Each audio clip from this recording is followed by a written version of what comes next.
The roar of the arena surged like a storm, a wall of sound pressing against the energy shields that kept the crowd at bay. Twin suns glared down on the white sands, making every surface shimmer as if the world itself had been set aflame. Kaelin stood in the center, golden armor catching the harsh light, her long crimson braid clinging to her back in the dry heat.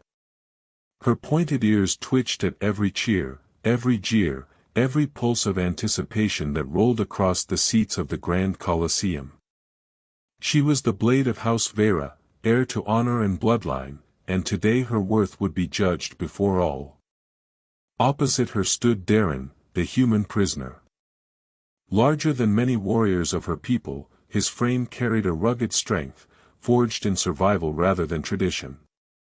His sandy hair was cut close, his jaw firm, and his eyes unsettlingly calm.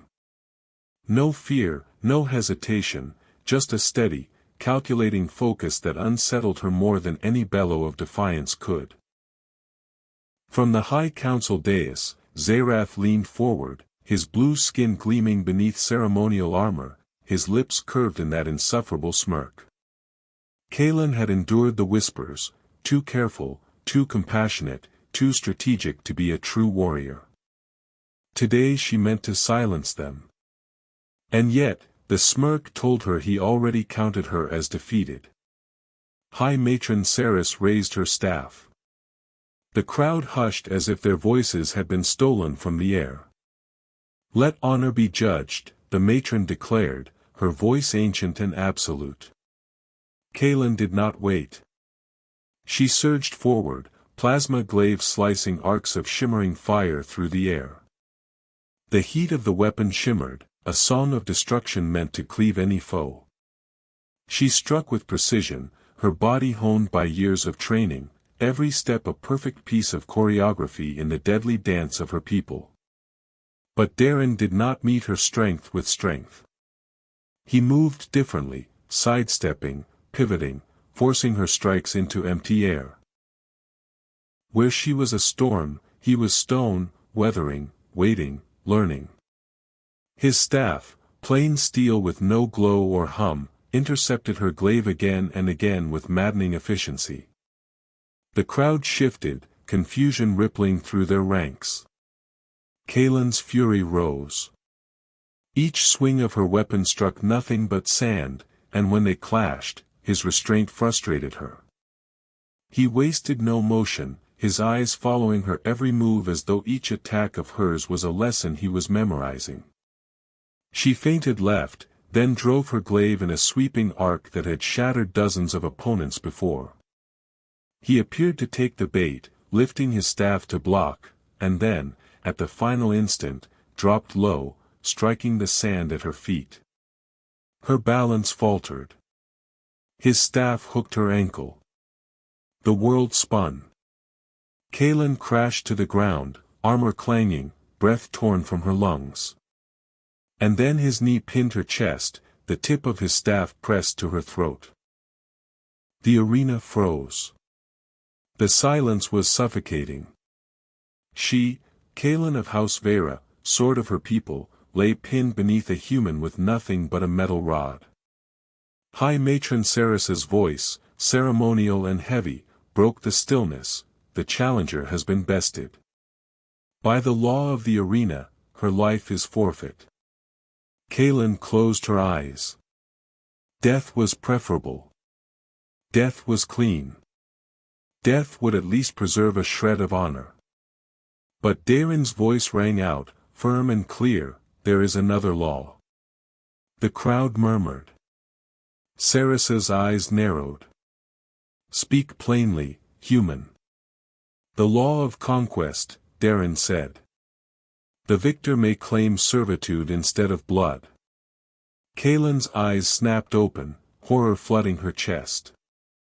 Death was honor, but servitude was ruin. To be bound, stripped of name and dignity, reduced to a servant or worse, it was the most degrading fate imaginable. The crowd erupted into howls of outrage. Zerath rose to his feet, his mask of fury hiding the triumph glittering in his gaze. This was better than her death. You would shame this warrior? Saris asked, disbelief heavy in her tone. I would spare her, Darren replied, his staff unmoving at her throat. I claim her. The words sealed her fate. Saris struck her staff against the dais. So be it. The ritual began. Guards approached. Her attendants unfastened her golden armor piece by piece until only a plain gray tunic remained, her warrior's identity dismantled before thousands of eyes. Kaelin kept her spine straight, her expression stone, though fire blazed in her chest. Led past the jeers and spitting fury of her people, she was escorted not to execution, but to the chambers of the victor. The chamber was lavish, carved stone inlaid with silks, polished wood, deep blue and violet fabrics, a room suited for a ruler. Yet to her, it was a prison. Kaelin stood rigid in the center, fists clenched, yellow eyes tracking Darren's every movement like a predator caged with another. He lingered near the ornate window, his own face unreadable. This is not what I wanted, he said quietly. Her laugh was sharp, bitter. Did you think mercy would earn you gratitude, human? You have taken everything. My honor, my house, my name. Death would have been an ending. You have given me a life of endless shame. Silence stretched between them, heavy and raw. The law was absolute, she would serve his every need. Even the most intimate. A cruel weapon, now pressed into his hands whether he wished it or not. Night deepened beyond the window. Shadows stretched across the floor, silent and suffocating. Darren approached her slowly, his heartbeat heavy in his chest. She did not flinch, did not bow, only held her chin high, defiance glowing in her golden eyes. This was her last battlefield, no longer fought with glaive and staff, but with silence, with presence, with will. And so the night began, not with victory, not with compassion, but with a law neither of them could escape. The days that followed passed in a rhythm that felt both rigid and unbearable. Kaelin was no longer a warrior of House Vera. She was a servant, her every step monitored, her every gesture interpreted as either defiance or submission. By day, she brought Darren meals with quiet precision, her yellow eyes blank and her voice a clipped whisper if she spoke at all. She moved like a blade sheathed, sharp but restrained, a statue carved of fury and shame. And yet the chamber was not silent. Their shared air vibrated with tension, an invisible cord pulled taut between them. Darren did not revel in his victory as Zerath must have hoped. He spoke little, his voice soft when he did, always carrying an undercurrent of reluctance. He had not sought to make her less than herself, but the law demanded it. At night, the law was crueler still. The servitude demanded more than obedience, it demanded intimacy. Each evening, under the watchful eyes of the guards posted outside, they were forced into the bed together. The encounters were cold, mechanical, born not of passion but of mandate. She met him with stillness, with defiance in her silence, refusing to let him see her break. He approached with hesitation, his hands trembling even as they touched her. It was not tenderness, nor was it brutality. It was survival, enacted through the cruel theater of tradition. When the act was over, they lay apart, the space between them as vast as the stars beyond the window. Darren, despite his strength, felt more captive than conqueror. Kaelin, despite her chains of law, clung to her pride as if it were the last weapon left to her. But beneath the ritual, currents shifted. One night, when the silence stretched too long, Darren broke it. His words were low, a murmur almost swallowed by the velvet dark. I know you hate me, he said, his voice steady but heavy. But you must understand, Zerath wanted this. He wanted you broken. He wanted me to be the hammer that shattered you. Kaelin stiffened. Her breath caught. Her first instinct was to spit back venom. But the memory of Zerath's smirk in the arena lingered like a poison in her mind. She turned her head, eyes glinting in the gloom. "Do not presume to know the honor of the Vera, human." "I don't," Darren admitted. "But I know ambition when I see it." He looked at me before the match. He looked again when I defeated you. He knew this would happen. Kaelin's silence was louder than any denial. For the first time, doubt gnawed at the edges of her fury. The next day, her chief attendant, Lyra, came with fresh linens. The young woman's hands trembled as she worked, eyes lowered, shoulders tense. Kaelin noticed the way she avoided her gaze, the way her fingers brushed a folded napkin just a moment too long. When Kaelin lifted it later, a small data chip fell into her hand. That night, after the guards shifted and the palace quieted, Kaelin sat in the corner, the chip hidden within a piece of jewelry she had begged to keep. She slid it into the tiny reader and watched lines of encrypted text unfurl. What she read made her blood run cold. Logs of shipments. Reports of agents. Tactical assessments. Every file bore the mark of Zerath's personal channels. Weeks before her duel, he had been informed that Darren, this human, possessed an unusual adaptability in combat. That a traditional warrior bound by ritualistic forms could be defeated by his unorthodox methods. Her duel had not been fate. It had been engineered. Zerath had set her up, had wielded Darren like a weapon to disgrace her and clear his own path to power. The truth was sharper than any blade. She rose from the floor, her heart a storm. Darren was no true conqueror. He was another pawn. She had not fallen by accident, she had been pushed. That night, she did not wait for him to approach. She crossed the chamber herself, her bare feet silent on the carpet. He stood near the window, the glow of twin moons outlining his silhouette. He turned at her presence, his expression unreadable in the dim light. "You were right," she said, her voice stripped of venom. His brows lifted. "About Zerath?" Her throat tightened around the name. She nodded. "He planned it. He knew you would win. My ruin was his design." Darren said nothing at first. Only after a long silence did he murmur, "I'm sorry, Kaelin." The way he spoke her name was strange, gentle, unburdened by mockery. For the first time, she looked at him not as conqueror, not as the instrument of her shame, but as the only other soul who had been trapped in the same game. "My honor is ash," she whispered. "My house will disown me. Zerath will not stop until I am eliminated, and you, as the tool of my downfall, are a loose end he will not tolerate. What do you propose?" Darren asked, his tone calm, almost clinical. She met his eyes, fierce and steady. "An alliance. You see what we do not. You fight differently. You think differently. Teach me." The words tasted like shards in her mouth. To ask help from the man who had broken her, that was the final sacrifice of her pride. But survival demanded it. He studied her, silent, the weight of her plea heavy between them. Finally, he nodded.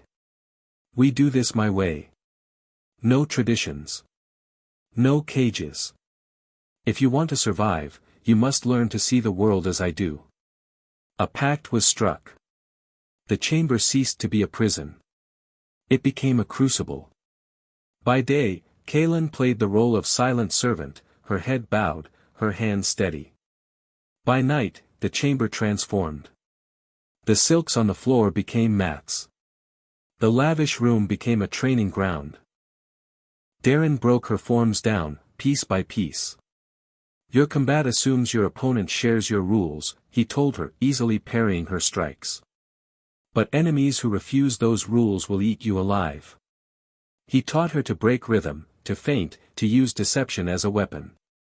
He showed her how to see the world as a field of opportunities, every object a potential weapon, every space a tool. The training was brutal, their bodies colliding, grappling, twisting across the floor. The line between fight and touch blurred in ways neither dared acknowledge. In turn, Kaelin taught him the labyrinth of Xerian politics. She whispered the debts, the rivalries, the unspoken rules that bound the houses together. Honor is our coin, she told him. Xerath spends it to buy loyalty. If we are to beat him, we must show his honor is counterfeit. Their alliance deepened, born of desperation but fueled by something neither could name. What had begun as hatred was reshaping into trust, and within that trust, a dangerous flicker of something more. The gilded chamber became their secret battlefield. To the guards posted outside, Kaelin was the broken servant, silent and subdued, her eyes downcast as she attended Darren. To anyone watching, the human conqueror kept her in his shadow, the law fulfilled in humiliating precision. But when the heavy doors closed and the torches dimmed, everything shifted. The silken rugs became sparring grounds. The carved wooden chairs became obstacles for drills. Kaelin's body, once a flawless instrument of Vera tradition, now strained under Darren's relentless lessons. He demanded she unlearn centuries of ritualized combat, demanded she break the patterns that had been etched into her bones since childhood. "Your strikes are beautiful," he said one night, parrying her sweeping arc with nothing but the shaft of a practice staff.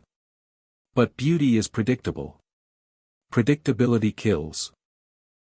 Kaelin's breath came hard, sweat beating across her temples. "We are taught precision. Discipline." And so was every warrior who fell before an enemy that didn't play by the rules. He circled her, eyes sharp, tone calm. "You're a duelist. I'm teaching you how to survive." His words stung, but they sank deep. She began to move differently, less like a statue carved by tradition, more like the fluid storms he described. Her steps grew lighter, her feints more deceptive. Every clash of their bodies on the floor, every tumble into tangled limbs and breathless laughter that wasn't meant to escape, blurred the boundary between combat and something far more dangerous. In exchange, she armed him with knowledge of her people's treacherous web of politics. At night, lying close under the guise of the law's demand, she whispered the histories of rival houses, the weight of ancient debts, the subtle insults hidden in ceremonial phrasing. Darren absorbed it all, piecing together patterns she had never dared question. "Xerath drapes himself in honor," she murmured once, her voice so low it barely stirred the air. "But honor is only a cloak. Beneath it, he hides his greed. If the council saw through that mask, then we don't just survive him," Darren said softly. "We break him." That fragile alliance, struck in desperation, hardened into a bond of necessity. Yet outside their sanctuary, the world turned darker. Xerath was not content to let Kaelin's disgrace fade quietly. His whispers became a storm. Carefully edited fragments of surveillance leaked into the public datanet. A shared laugh between Kaelin and Darren was twisted into the moans of submission.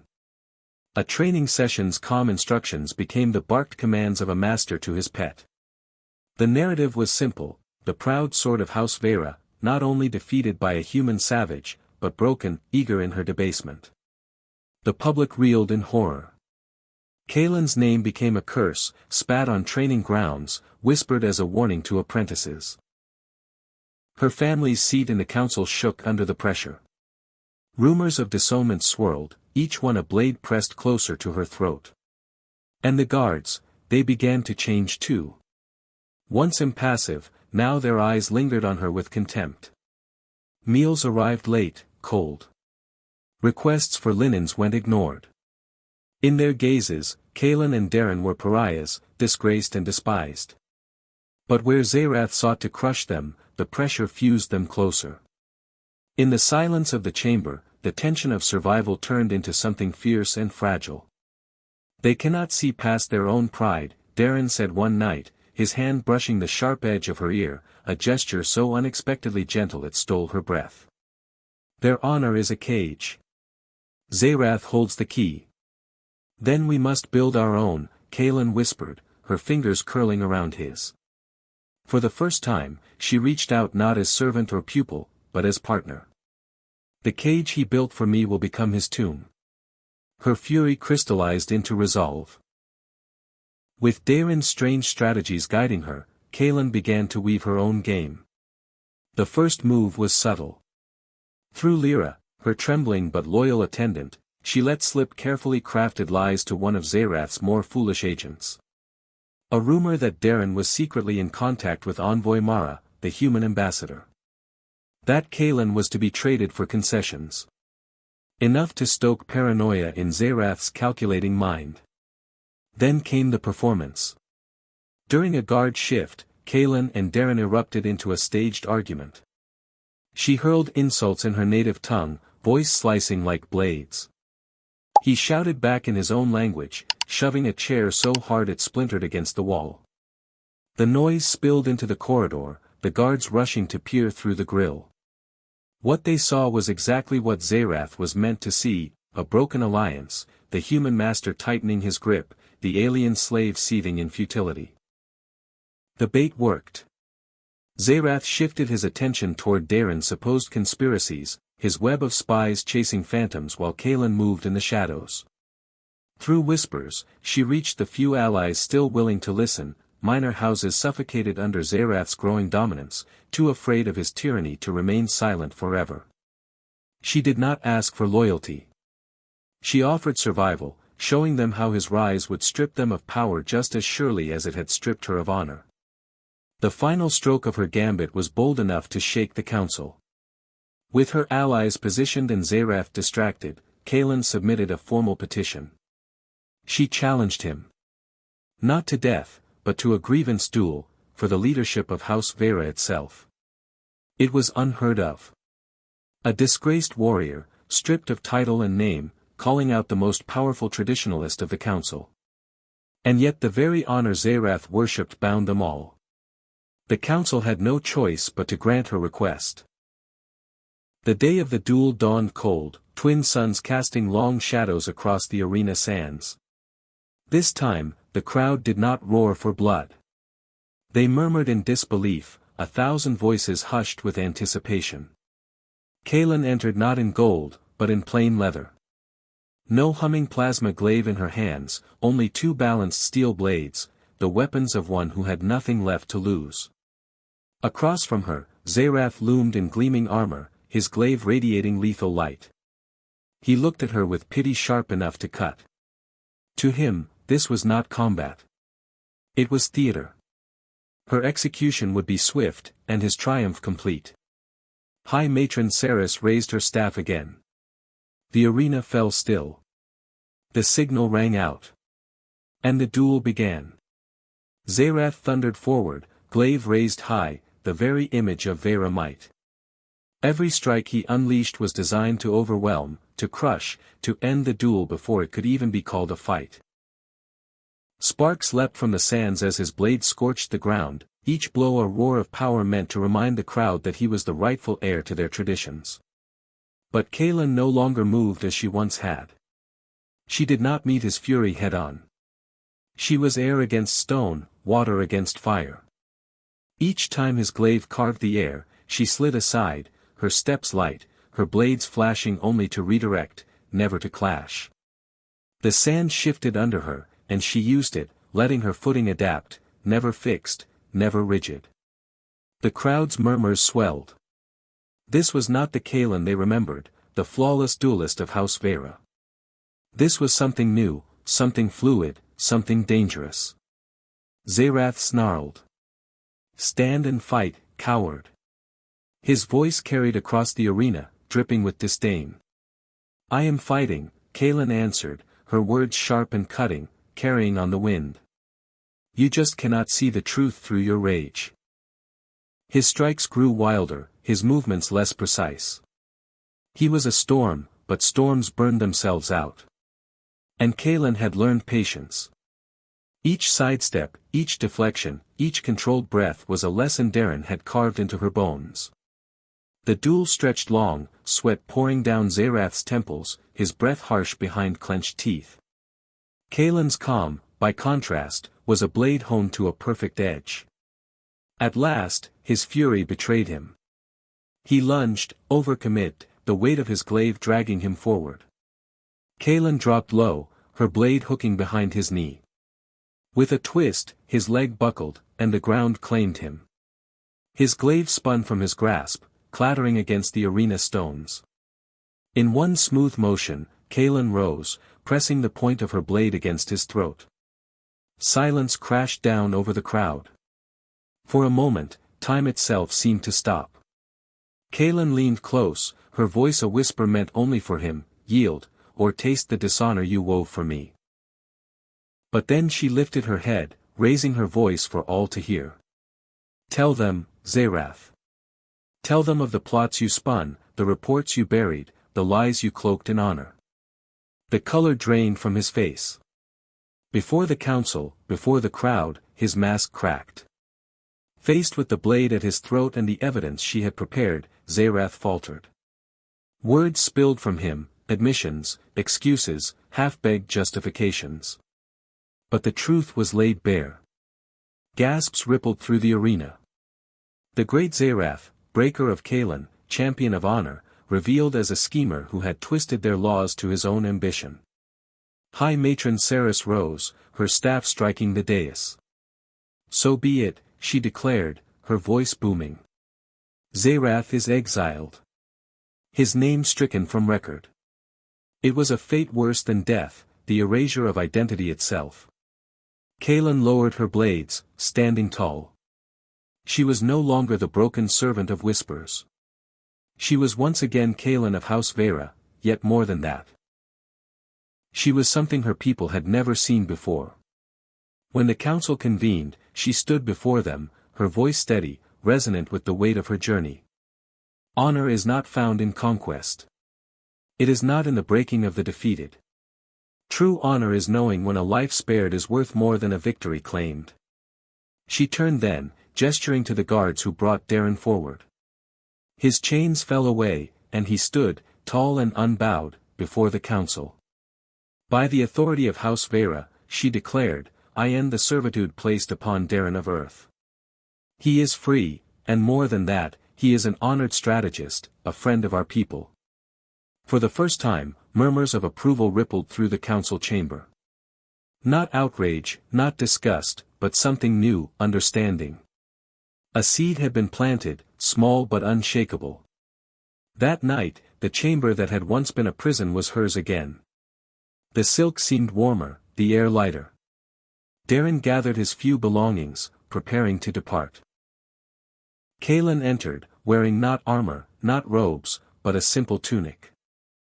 "You are free to go," she said softly, her voice carrying no command, no law, only choice.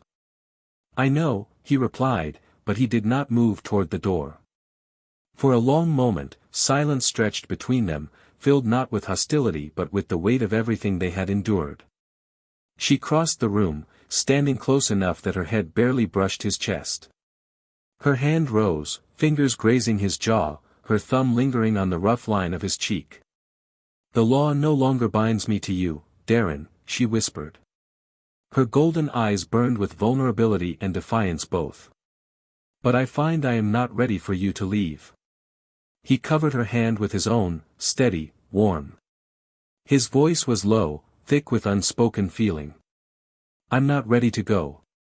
When their lips met, it was not conquest, nor submission, nor the cruel demand of tradition. It was choice. It was survival transformed into something greater. It was a vow of equals, forged not by law but by fire, pain, and trust. A new law was written that night, not in the council's texts, not in the chants of the crowd, but in their hearts. A law that bound Kaelin and Darren not as captor and captive, but as partners in a future neither had imagined. And so, Kaelin's journey ended not in disgrace, not in the silence of death, but in transformation. Once the sword of House Vera, then its fallen shadow, she rose from ruin to shatter the chains of her people's traditions. In defeating Zerath, she revealed the corruption that festered beneath the mask of honor, and in choosing mercy, she opened a door her world had long sealed shut. Beside her stood Darren, the human once branded a savage. His victory in the arena had not been the true conquest, it had been the lessons he carried, the perspective that reshaped not only Kaelin but the very foundations of Zerian pride. From prisoner to strategist, from enemy to ally, he embodied the truth that strength takes many forms, and that survival is not always about dominance but about trust, adaptation, and choice. Together, they forged something unheard of, a bond beyond law, beyond tradition, beyond conquest. In their partnership, they lit a fire that would burn through the rigid walls of their society, forcing it to face its own hypocrisy, and daring it to grow. Kaelan and Darren were no longer simply warrior and captive, or conqueror and conquered. They were survivors, equals, and perhaps something even deeper, a promise of what two worlds could build when pride gave way to understanding. And that, perhaps, is the heart of every great story. Not the clash of weapons, not the roar of crowds, but the quiet, defiant truth whispered between two people who refuse to be broken. If you found yourself caught in this story, if Kaelan and Darren's journey made you pause, wonder, or even feel a spark of that defiance, then I ask you, stay with us. Subscribe for more tales like this one, drop a like if you believe in stories that turn enemies into allies, and share this video with someone who needs to be reminded, even in the harshest arenas, a new future can still be chosen.